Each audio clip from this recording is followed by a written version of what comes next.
Assalamualaikum warahmatullahi wabarakatuh. Kami dari kelompok 1 akan mempresentasikan sistem ekskresi pada hati. Pembicara 1 Jahra Dila, pembicara 2 Sapitri, pembicara 3 Lola, pembicara 4 Panya, pembicara 5 Nafisa.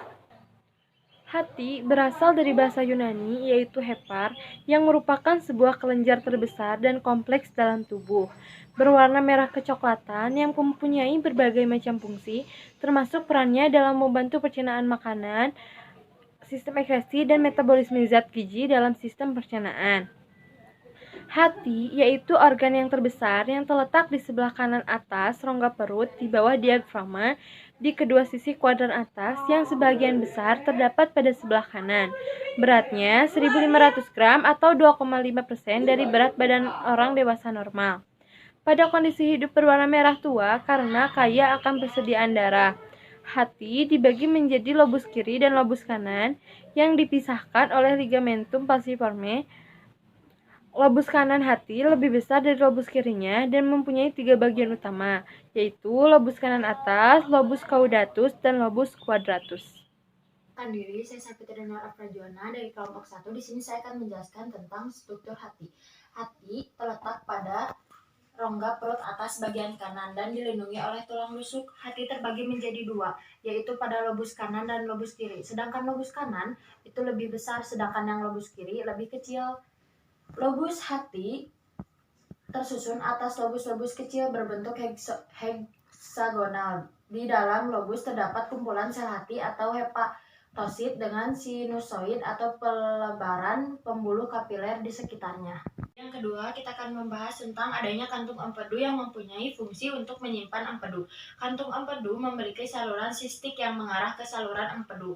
Ini di sini ada contoh gambar kantung empedu. Ya, ini ada contoh gambar kantung empedu dan ini adalah sistiknya yang langsung mengarah kepada kantung empedu. Jadi di sini ada saluran sistik. Saluran sistik itu yang ini, sedangkan ini adalah saluran empedunya. Yang ketiga, apa sih yang diekspresikan oleh hati? Nah, sebelum kita masuk apa yang diekspresikan oleh hati, kita harus tahu dulu dong apa sih itu ekskresi. Nah, jadi teman-teman, ekskresi itu merupakan sebuah sistem atau proses pembuangan zat-zat sisa atau sisa-sisa metabolisme yang sudah tidak dibutuhkan lagi oleh tubuh manusia. Lalu contohnya apa saja? Contohnya itu adalah keringat, urin, dan lain-lain. Nah, sekarang kita masuk nih, apa saja sih yang diekspresikan oleh hati? Yang pertama itu, hati berfungsi untuk mengekspresikan getah empedu dari hasil perombakan sel darah merah, yaitu bilirubin yang telah rusak dan dihancurkan di darah limpa. Yang kedua, di dalam hati dapat terjadinya proses amonia beracun yang dapat menjadi urea lalu dibuang menjadi urin. Kak, tunggu dulu. Aku nggak tahu apa itu urin.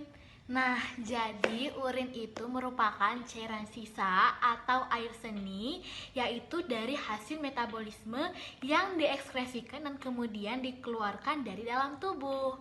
Nah, urin yang normal itu biasanya berwarna kuning, yang disebabkan oleh substansi yang bernama urobilin. Nah, feses yang normal berwarna kecoklatan yang disebabkan oleh suatu pigmen berupa substansi sterkobilin. Nah, uribilin dan sterkobilin yang dihasilkan dari perombakan eritrosit yang sudah tua dan rusak. Selanjutnya, perombakan eritrosit. Perombakan eritrosit yang sudah tua dan rusak juga ada kaitannya loh dengan ekskresi yang terjadi di dalam hati. Jadi teman-teman, sel darah merah atau eritrosit memiliki umur yaitu 120 hari. Artinya apa? Artinya terdapat 1% eritrosit tua rusak yang akan dirombak setiap harinya. Nah, perombakan eritrosit yang sudah tua dan rusak itu utamanya terjadi di limpa dan di hati. Nah, seperti apa mekanismenya? Jadi, yang berwarna merah adalah eritrosit yang sudah tua. Eritrosit yang sudah tua akan dimakan oleh suatu sel yang bernama sel fagosit yang ada di limpa ataupun di hati. Kemudian, si hemoglobin yang terdapat di eritrosit itu akan dipecah menjadi hemo dan globin. Untuk si globin tersendiri akan dikonversi menjadi asam amino yang bisa digunakan kembali oleh tubuh kita untuk membentuk protein. Dan sementara itu untuk si He-nya, dia akan dikonversi menjadi ion Fe. Di dalamnya ada ion Fe. Nah, terus juga akan dikonversi menjadi biliverdin. Untuk ion Fe itu akan ditransfer ke hati, kemudian akan dikembalikan ke sumsum tulang. Nah, di sumsum tulang, ion Fe ini akan digunakan kembali untuk membentuk sel darah merah yang baru. Lalu biliverdin. Biliverdin ini nantinya akan dikonversi menjadi bilirubin. Lalu bilirubin ini akan dilepaskan ke plasma. Nah, di dalam plasma, bilirubin akan terikat pada suatu protein bernama albumin. Bilirubin yang terikat pada albumin di dalam plasma dinamakan dengan bilirubin bebas. Kemudian bilirubin bebas itu akan ditransfer ke hati. Lalu di hati, bilirubin ini akan bergabung dengan asam glukuronik. Nah, ini dinamakan bilirubin terkonjugasi. Nah, bilirubin yang terkonjugasi ini merupakan bagian dari cairan empedu yang nantinya disekresikan ke usus halus.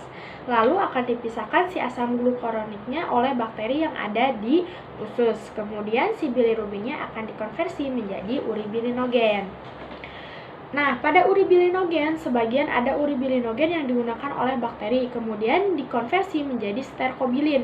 Nah, sterkobilin ini merupakan pigmen atau memberi warna pada feses kita, sehingga warna fesesnya menjadi kecoklatan. Kemudian sebagian dari uribilinogen akan diserap kembali oleh usus, kemudian akan dibawa oleh pembuluh porta menuju ke ginjal. Lalu si ginjal uribilinogennya akan dikonversi menjadi uribilin dan akan diekspresikan bersama dengan urin. Nah, yang memberikan karakteristik warna kuning pada urin adalah si uribilin, yang merupakan hasil dari perombakan eritrosit yang sudah tua dan rusak. Hai teman-teman, saya Nafisa Faiza Marsha Aurum akan memberikan kesimpulan mengenai penjelasan yang telah dipaparkan oleh Fanya sebelum menjelaskan materi siklus urea. Nah teman-teman, perombakan sel darah merah yang telah tua dan rusak menjadi biliverdin, kemudian menjadi bilirubin, dan menjadi urobilin. Urobilin kemudian ditransfer ke ginjal untuk keluar atau diekskresikan bersama urin. Nah, urobilin ini yang mewarnai urin kita. Oke teman-teman, selanjutnya saya akan menjelaskan mengenai siklus urea. Siklus urea terjadi pada hati, tepatnya pada mitokondria dan juga sitosol. Pertama-tama amonia akan bersatu dengan karbon dioksida. Nah, karbon dioksida ini pada umumnya dihasilkan oleh bikarbonat.